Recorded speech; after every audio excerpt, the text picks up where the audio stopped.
Good morning, everybody. It's Brooke with Mrs. Cog Hill Farm, and we've got a sunshiny, what seems like it's going to be a beautiful day here in Alabama.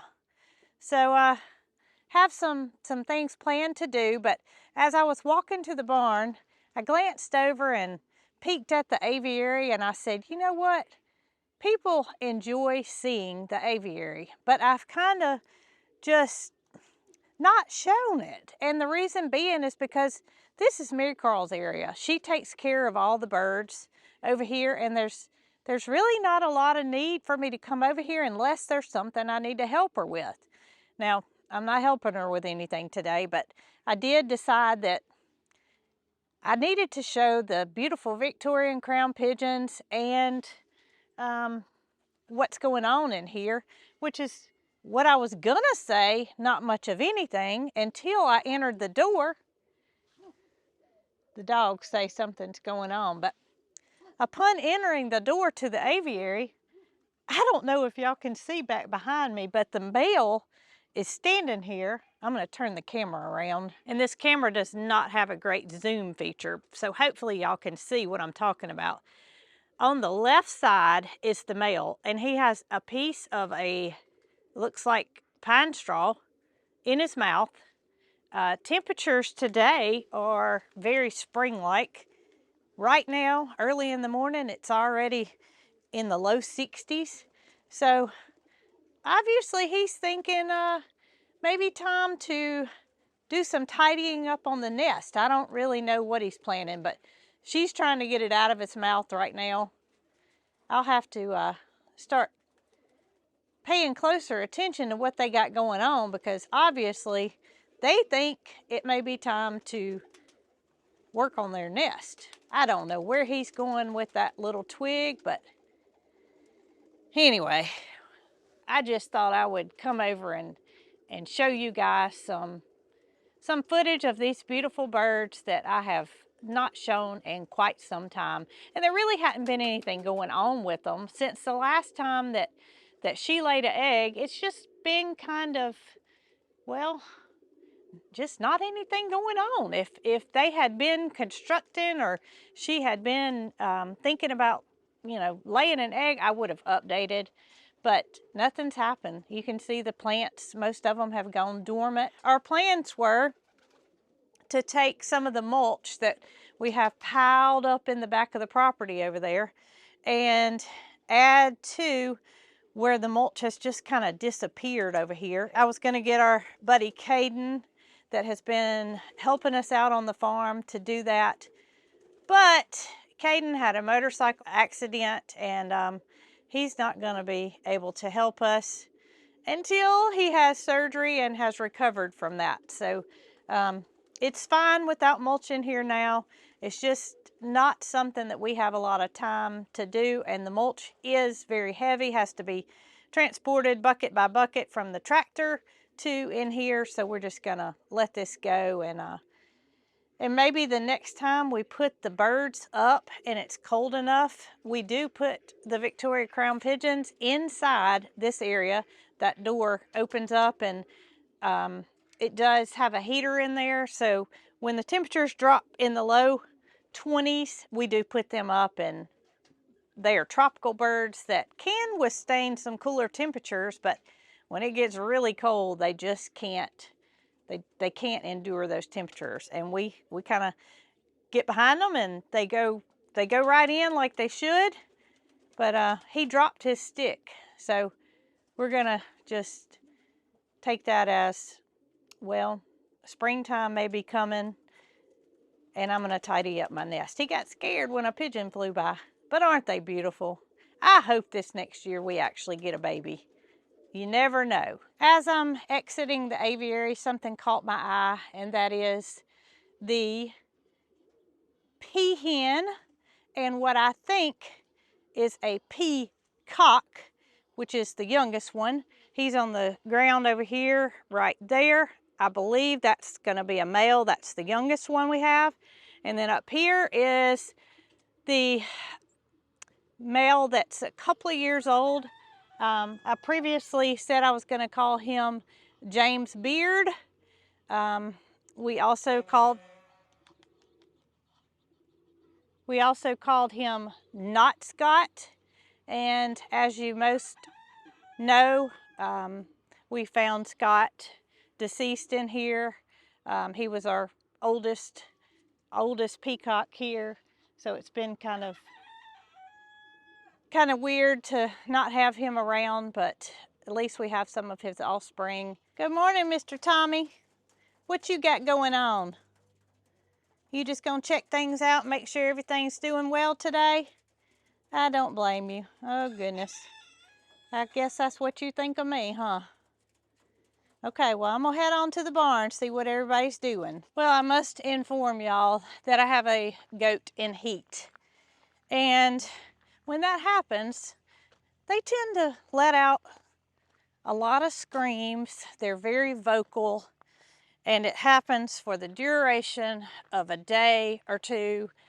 And that just happens to be Miss Capri.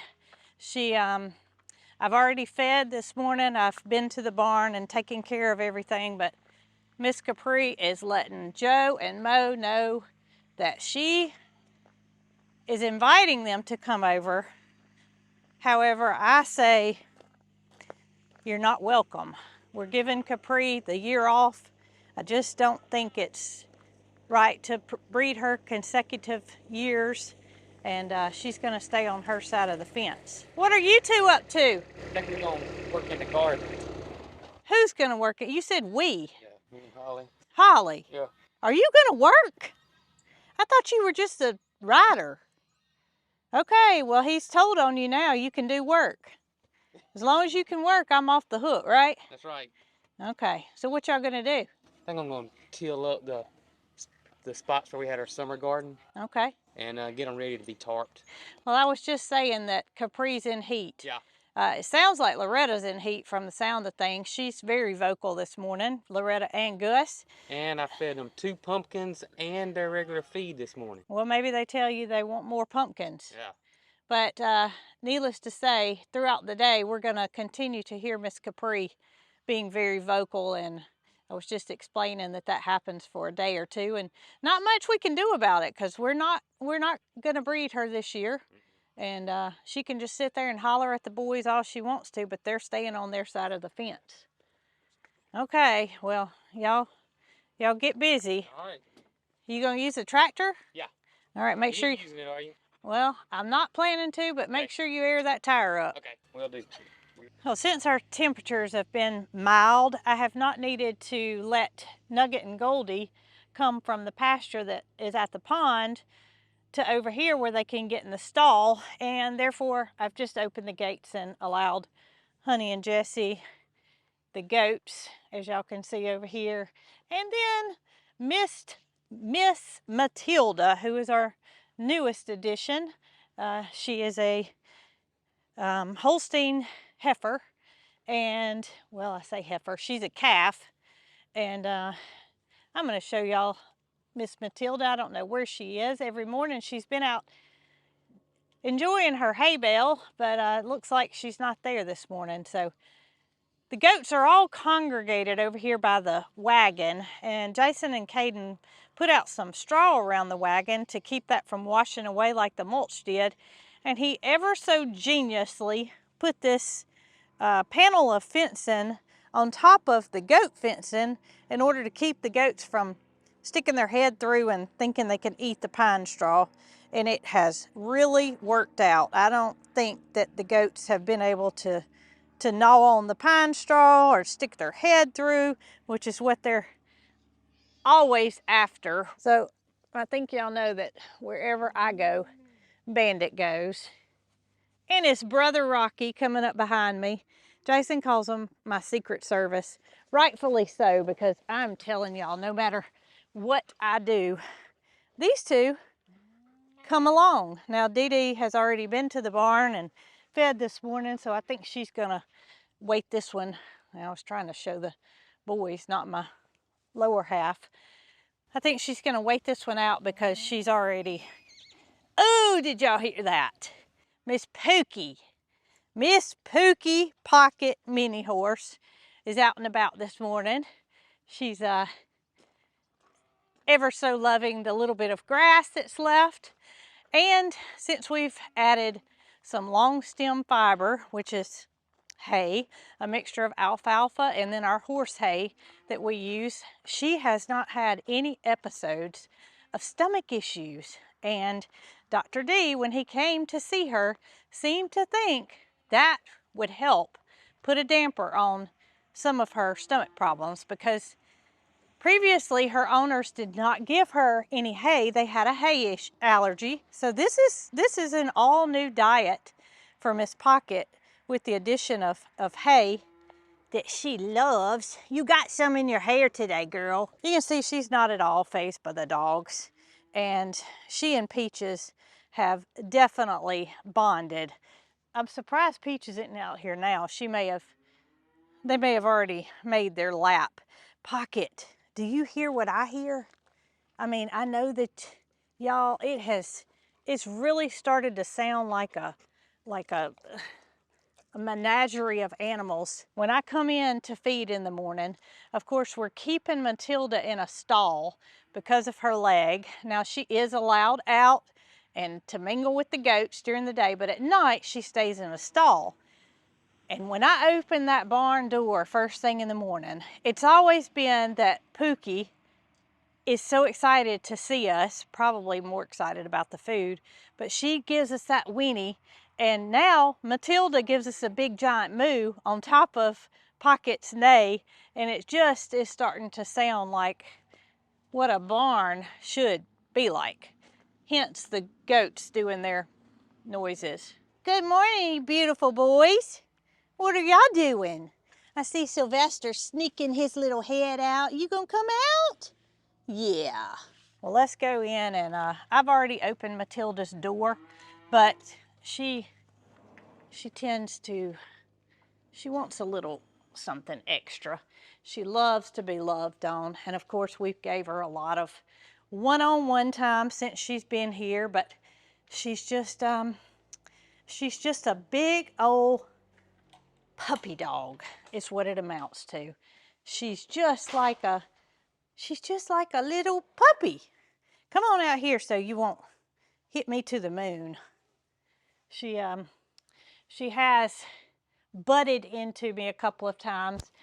I don't know if she thinks I'm her mom or if she thinks I've got a bottle, but I'm gonna tell y'all, squatted down loving on her, and she can do that nose like she thinks she's about to nurse, and it does not feel good. She's little, but she is strong. So I've cleaned out her stall already this morning. We make sure that we keep the feces off the ground and keep her from stepping in it. But I wanted to show y'all a little more about her leg. You can see she's got quite a swollen joint here on this left leg. You licking this morning, sweetie? Yeah. But that joint, which is it's what I call the kneecap,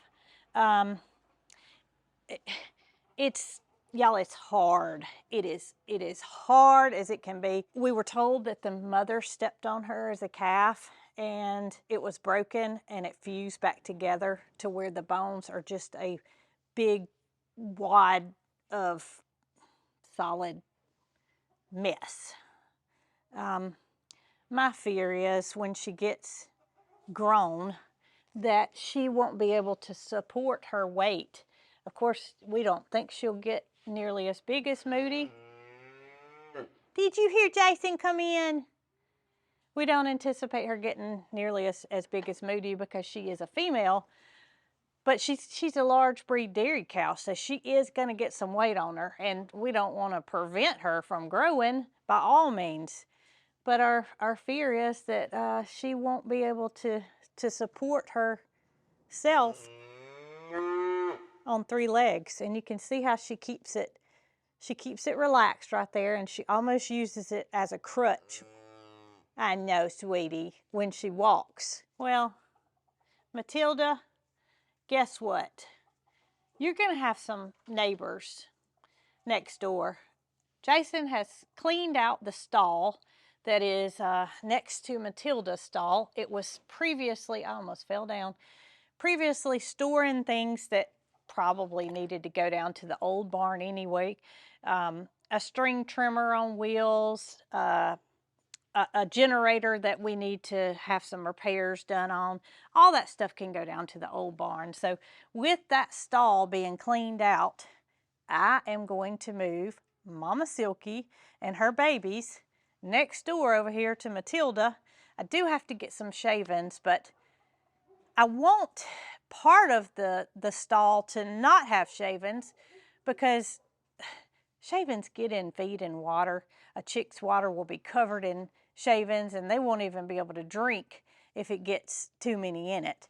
Of course, you clean it out constantly, but no matter how many times you clean it out, it continues to be filled up with shavings. So I am going to get that done. I may move them before I have the shavings just to see how they react. And they need to get out of that trough. It's time. I talked about it a couple of videos ago, and I was making plans at the time, but today is here.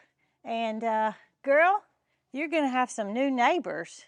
Yeah, you already got the goats out here living with you, where you can walk around with them and feel like you're a member of a herd until we feel that your leg is good enough for you to join the cows. Right now, we think she would be very excited if she's put in with the cows. And until Dr. D sees her and sees what could potentially be done for her, we don't want to risk her messing her leg up even worse.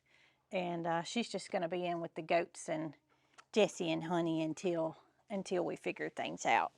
Yeah, you just a big old baby. Yes, you are. You a big baby. We're so glad you're here with us. And I just hope something can be done for this leg because I don't like the way it is. And y'all know we're going to go to great lengths to do everything we can to make sure that we do the right thing. I feel like you got one shot at making it right, and we don't want to make a mistake. Who's coming? Who is that over there? Bootsy and Fifi. Now, Bootsy has found herself being Matilda's closest companion. She is the one that's most interested in Matilda, and she's played a little game of headbutt. So if anybody is closest to Matilda, I would say that's Bootsy. Fifi, what you doing this morning, girl? Let's go get some chicks moved. What do y'all think? So I can just about guarantee that while this happens, there's going to be some sound effects. Matilda thinks that if we're in the barn, then we need to be over there with her. And she moves pretty continuously, letting us know that she is next door. So just know that, yeah, she likes attention, just about like Mr. Bramble does here. So here's the stall, and you can see it has very few shavings in it. We don't have any shavings. I may put some straw down just so I have something there. And then as I need to clean it out, I can just get that straw out and replace it with shavings because I want to get this done today. Not only today, I want to get this done right now. And I think with Matilda's help, we can definitely get this accomplished. I know, sweetie, I know. So the straw will obviously help to keep the chicks warmer too. The good thing is they have a mama hen in there with them, and she's gonna do the best of her ability to keep them warm. I do have a plug in here, so I'm gonna go ahead and plug that heat plate in just for extra way to keep them warm. They are pretty much feathered out now, and I really can't wait to show y'all how big they've gotten. Chicks grow so fast, so fast.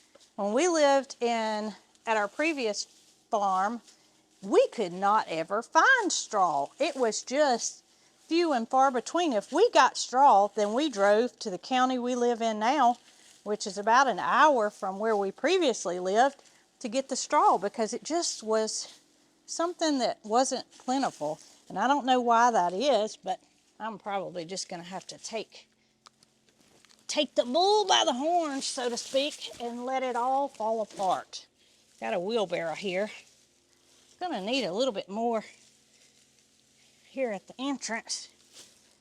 Got a visitor here right at the stall door, and that is Miss Matilda. She wants to make sure that I do this correctly for her neighbors. I don't want it too thick because the straw's going to clog up the water just like the shavings will if I put it too thick. But I also want them to be able to bed down. And tell you what I may do. I just may move these shavings out of the way, put their water and feed over there as well as the heat plate. All right, Matilda, that's looking pretty good. Peaches, what are you two doing in here? Huh? You and Pocket you decided to just lay down right in the middle of the stall? Y'all, you could go outside, girl. The sun's shining. It's beautiful out. Pocket was out there waiting on you. And you decided to just plop down in here. I had to shed that shirt I had on. I'm telling y'all, it's like springtime weather here. Lower 60s, and then when you get to working, it happens real fast that you get warmed up. I got something here in the freeze dryer. I wasn't planning on sharing this, but we're in here where the chicks are, so you probably wonder what I got going on here, and I'm going to show you. We're going to hit cancel because it's really done. I need to get it out anyway, but this is something that I am doing. I'm going to open this air vent so it's going to be loud. I'm going to step outside after I do this.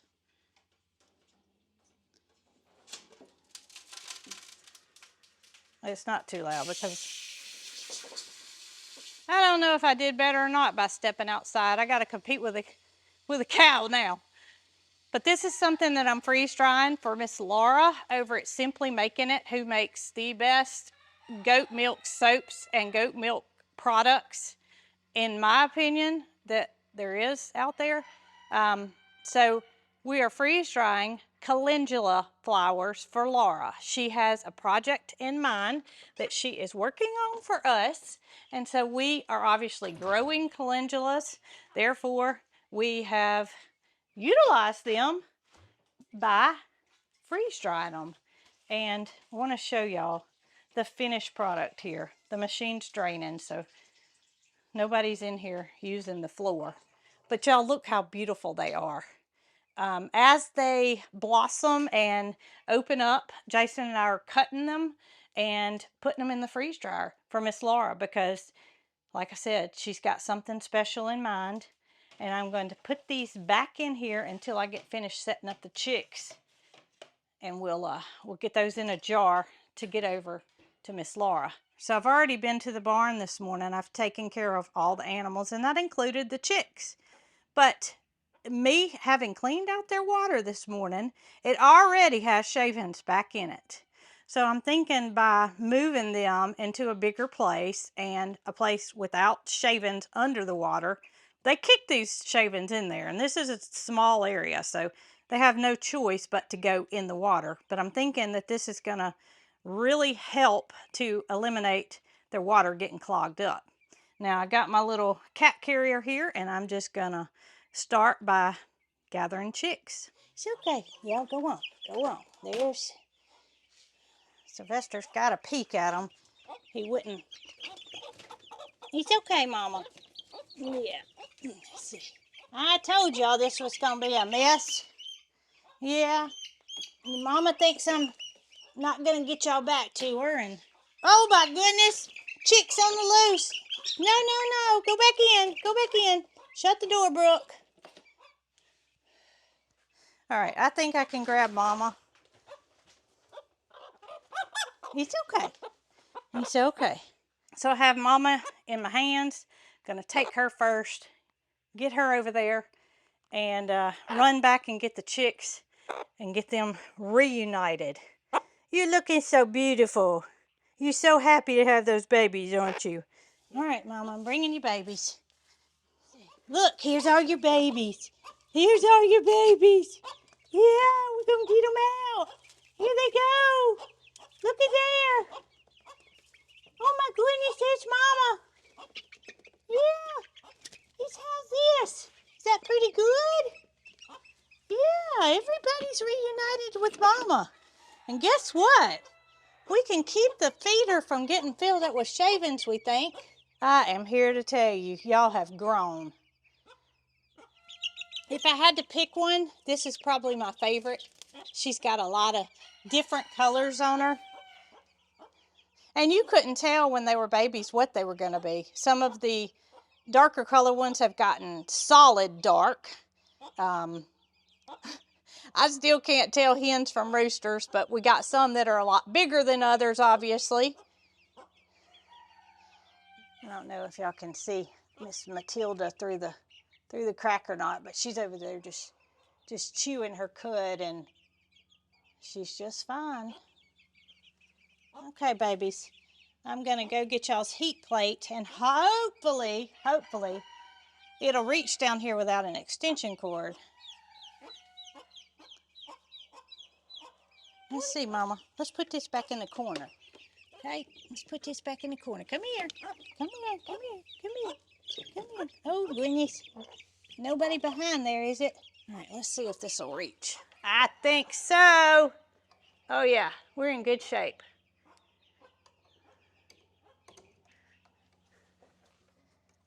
There we go.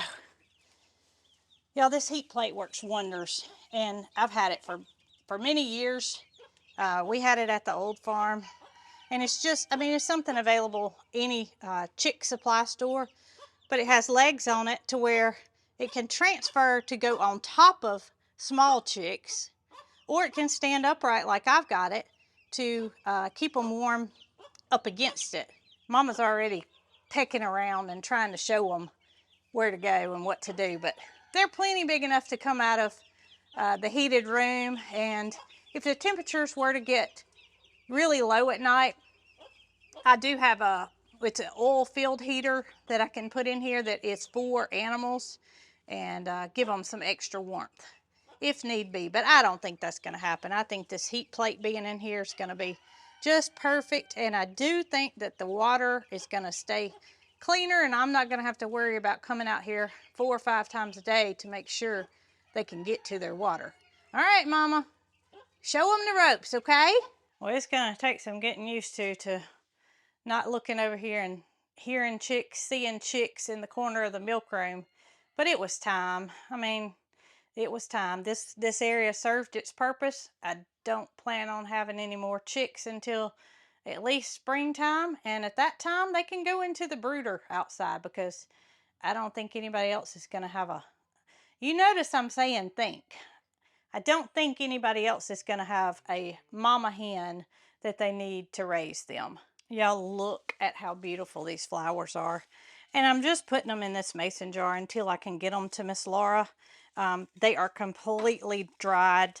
Some of the petals have fallen off, but that's okay, because I'm just going to add those to the jar, and Miss Laura will, I believe what she does is she soaks these flowers and extracts the oils from them, and freeze drying is a perfect way to do this, because, well, Laura lives a little over an hour from us, and I can't deliver fresh flowers to her every day. Even though she has a freeze dryer, we grew these, and she's utilizing them. And we'll get these over to Laura for her project that she's working on for us.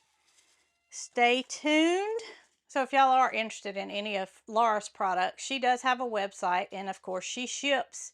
Her website is simplymakingit.com, and she just does what she loves. So I hope y'all enjoyed moving the chicks, seeing a little more of Matilda, seeing the Victorian crown pigeons, and whatever else I may have showed. Pocket peaches, don't forget them.